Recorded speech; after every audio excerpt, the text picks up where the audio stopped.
I just felt like sitting down and crying.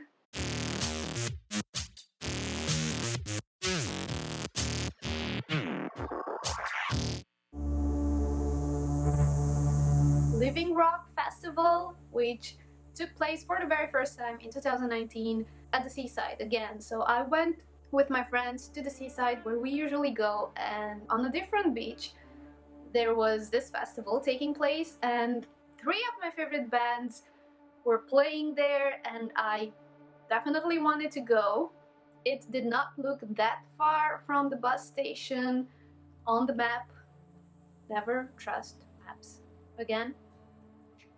It was so hard to reach, so I left my friends. They were still staying there for 1 or 2 days, I think, and it was just so sad leaving them there.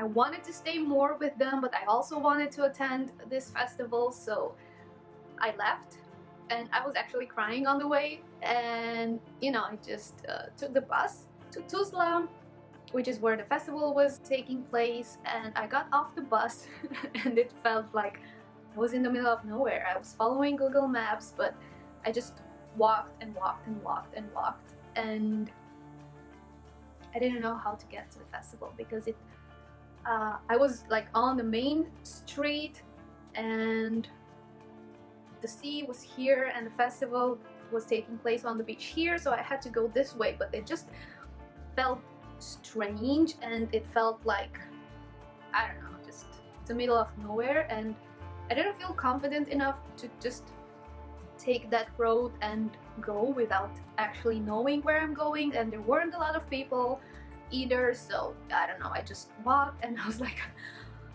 what am I gonna do? I want to go back. I ran out of money, of cash money. I couldn't find a bank to take some money out, and I didn't know what to do or who to call. I was like, I didn't want to go home.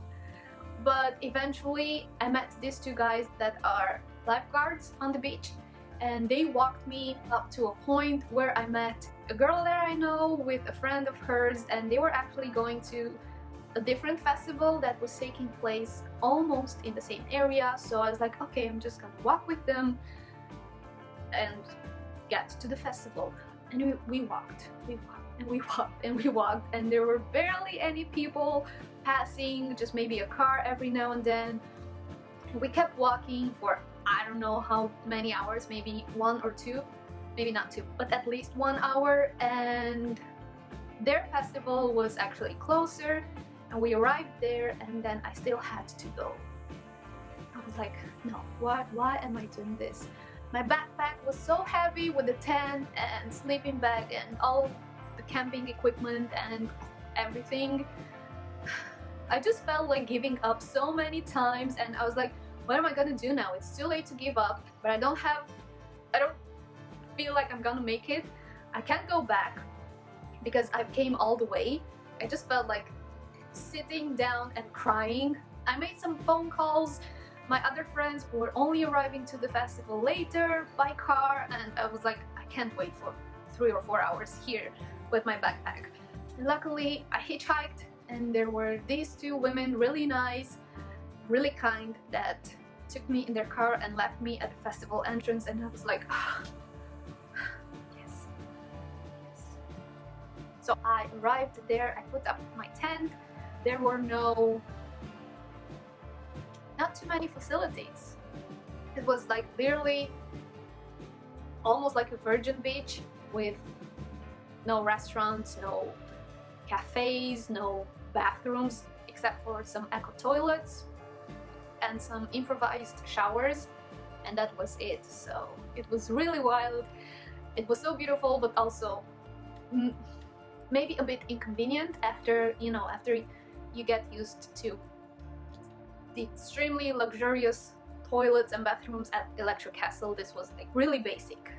You could barely find a place to charge your phone. It got really cold at night, but the concerts were really great, and my favorite band played on the last day, and it was like a full moon, and we were there in the front row again, having the band just maybe less than 2 meters in front of us, and then the sea on the left and the full moon there. It was just an amazing experienced an amazing view, and the concert was really intense and fun, and the guys also enjoyed performing so much. You could see it on their faces, and definitely worth it. But I said I'm not attending this festival again if I don't come by car, because otherwise it's not too accessible, really hard to reach.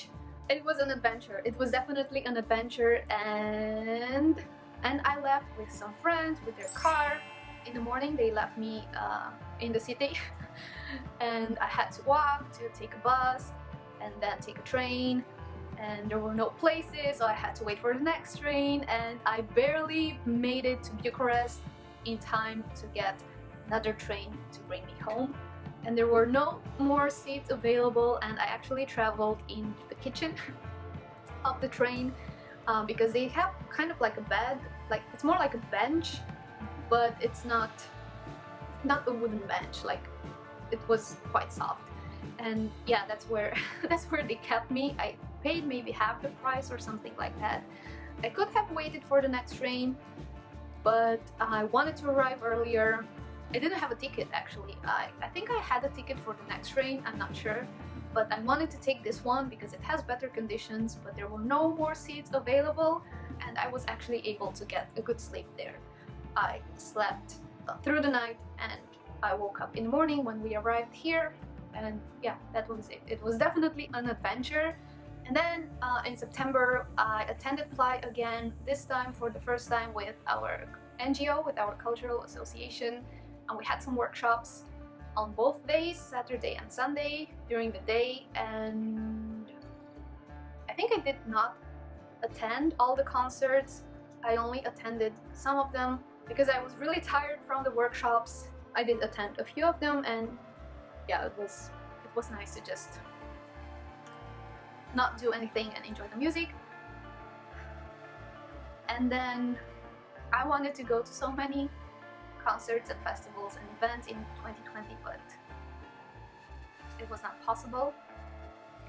However, there's this one festival that did take place in 2020 here in our city, and it was socially distanced, safe to attend, outside in the open air, and it's called Flight Festival, and they are already preparing this year's edition, and I'm so curious to see how it's gonna be, because I think they were the only festival that actually took place last year, and they said, okay, we can't have festivals the usual way, but it's also possible to organize one in which the participants are safe and we are all socially distanced. So it was definitely not profitable for them in terms of finances, but they did manage to put up the event in those conditions, in these conditions, and yeah, it was nice to attend. Even though, yeah, you know, we had to wear masks, and there were some areas in front of the scene that were divided, and only 2 or 3 or 4 people were allowed in one area, but at least we managed to see some bands perform live, and it was a bit sad, but it was also really, really welcomed. And I can't wait to see what it's gonna be this year, because I know they're already preparing the next edition, and I hope they can make it work. So I think that was pretty much it. I'm running out of bubble tea. I made this at home. If you want to see my whole bubble tea experience, make sure to check my previous video where I'm trying bubble tea for the very first time, and I'm also making it at home for the very first time. Thank you for listening to my music festivals experience. I'm sure I've missed events because I didn't make a list in advance. I just talked about what I remembered on the spot. But if these are the ones that I remembered, then I guess they are the most memorable ones. I really, really hope we will be able to attend concerts and festivals the way we did before as soon as possible, because I for sure really miss them. If you also miss them, please let me know. And please also let me know in the comments what's your crazy festival experience. I'd love to hear that. If you have funny stories, please leave them in the comments. I'm so curious to learn more about your own personal experiences. And if you enjoyed this video, make sure to trigger the thumbs up button as it helps a lot. And also, if you want to be part of the Constellation Midori, make sure to star the subscribe button so you can become a star in the Constellation Midori. See you next time. Matane!